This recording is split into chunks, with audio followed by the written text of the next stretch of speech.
All right. I felt like doing a video since I'm drawing all these heads. I wanted to show you guys, show everybody how it is I like to work. Um, it's a little bit different than I think what you see in other videos. And what you see here is that original sketch I did of all the different heads. And I'm going to draw this picture of the Ultimate Warrior in there. And we're going to stick him in right here.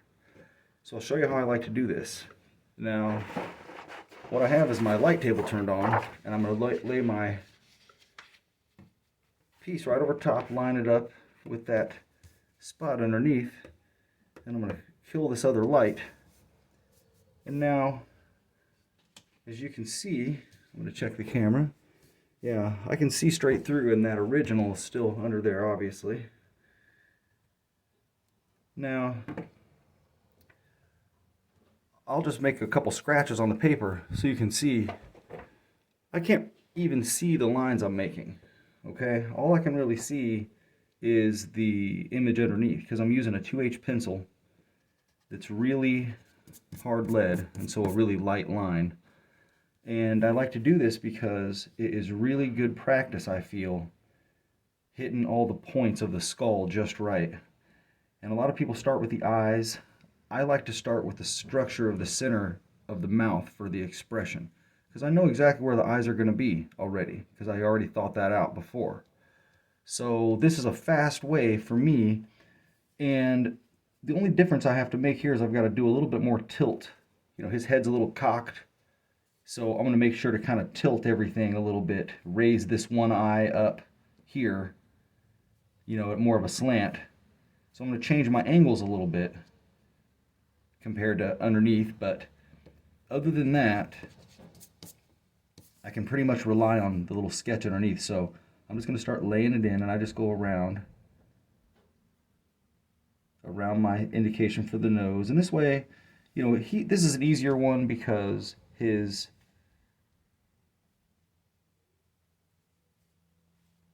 paint is going to help. Right now I'm just making little dots on the paper, telling me where I think the points are. And you know what I mean by that is by points is like the very corners of the mouth, the very bottom of the mouth. And again, it's angled, so I'm going to start to bring the jaw over here a little bit more at an angle there compared to what I've got underneath. But it's just a tiny little shift that I'm able to do. I'm trying to keep my heads as close to the sketches underneath as I've made. And I'm going to come around all the outside of this because this is the skull that I'm representing. So I want to give it a little bit of a cushion for all the muscle and fat tissue under there. And since his mouth is open and not closed, the jaw is what's going to move downward. What happens is the nose will come up closer to the eyes, but the top of the mouth generally stays in the same place, I feel like. So right below those teeth, the skull there, I'm going to put that lip facing downward, and I can kind of see it. I can see it pretty much, but this makes me focus a lot more on, I have to trust a lot more than I'm just trying to duplicate the image. I'm not really doing that. I'm just putting my marks in place, knowing where they go just because I have it kind of thought out before. I know the eyeball is going to be up, looking upward here. That brow line's real prominent because he's at that angle. He's got that real angry look. Go ahead and start on the eye there.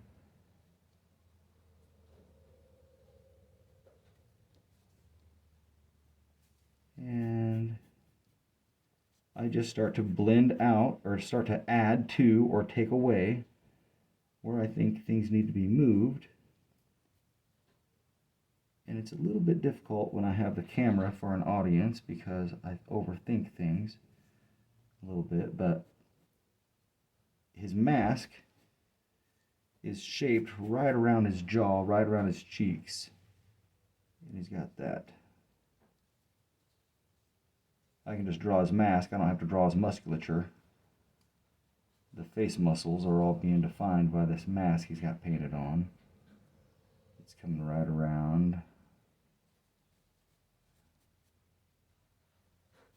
And I will turn the light off and turn my top light on to finish this up. But I wanted to just show this effect because I really like how accurate it usually comes out. And when I turn the light on, I love that kind of aha moment.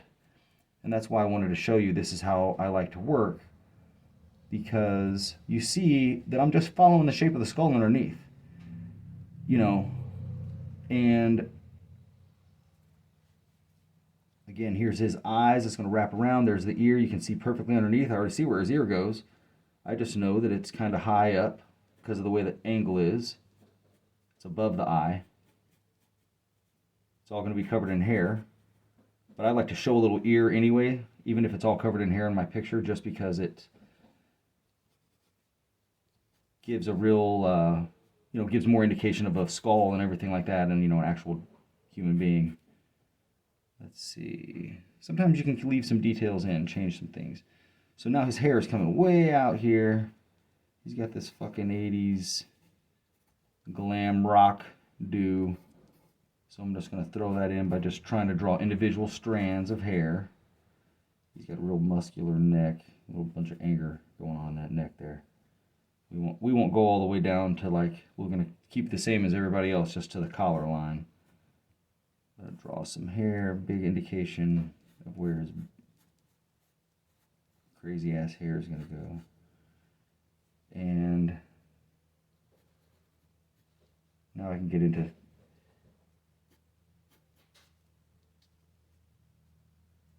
let's see. His teeth are really clenched, and we got the angle, so we're seeing all the top teeth, not the bottom. So really when I'm drawing teeth, I find it's really just important to get the dark edges in just right. Where the shadow is on the edges of the mouth are really more important than this. He doesn't have a whole lot of dark on this side here. And then just get his lip at the right angle with the chin and everything, and all the chin muscles. I'm going to turn the light back on to finish a lot of this out. I wanted you guys to just see how that ends up looking.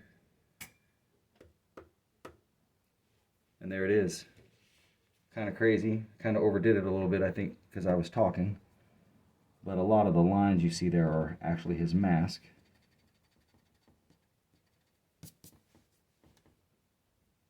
So that's it. But you can see it really is a pretty good indication of this dude here. And with just a few tweaks and, a lot of erasing. I want to show you guys another tool I really love. Where'd you go? Here you are. My electric eraser. That I then will come in just to keep things really clean. And I'll come back to life there. Remove some extraneous things like this line here. And all I did was draw the outline of the lips. And, you don't see his top lip right there in the middle, everywhere but in the middle there. So I'm going to erase a lot of that top lip. So it's kind of like a sculpture. I will go in and go and add a bunch, then take some away. And I make my lines, I kind of make 2 or 3 lines everywhere I know a line is supposed to go. And then I erase 1 or 2 of them, and I get the width overall feeling from that. See what I mean? I get the overall image. I decide on which lines I want to keep, which ones I want to remove in this little stage here. And you see, I don't really need to do too much. That is looking pretty good. First glance, Ultimate Warrior. Now this is another nice little trick I love this little tool for. I can immediately, right now I'm just putting in a couple of shadows. Come back to life here. I'm going to keep your lighting Let's get these.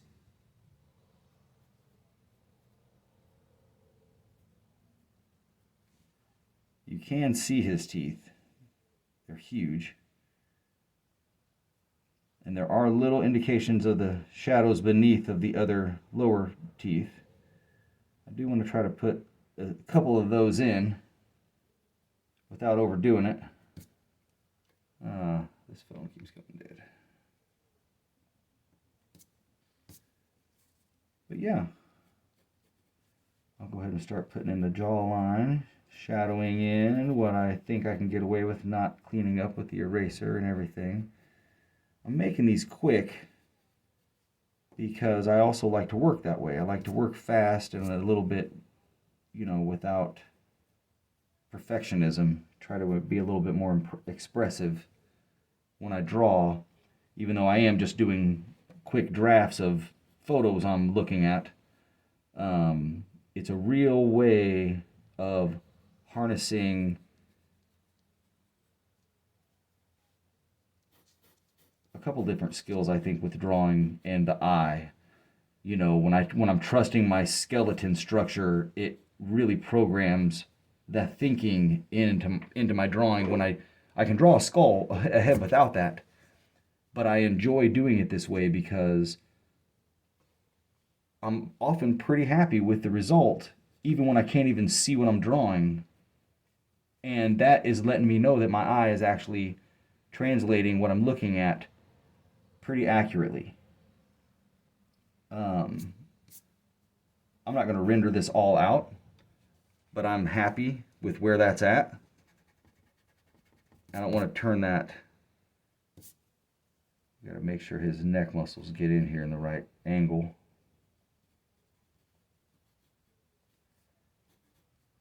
But before I render that all out, I just wanted to show you guys that's how I start, and that's what it ends up looking like. And I've got to clean a lot of that chin up. But that's going to be it, basically. And I'll fix the mask and everything and have it looking like, you know, one of these others. And let's see, I don't know if you can see it or not, but I've already also taken it to the point with, where's he at? Andre the Giant there on the end. So I'm going to try to stay to the theme on this row. All right, let's see, I'll maybe knock out another one here. See you guys in a few.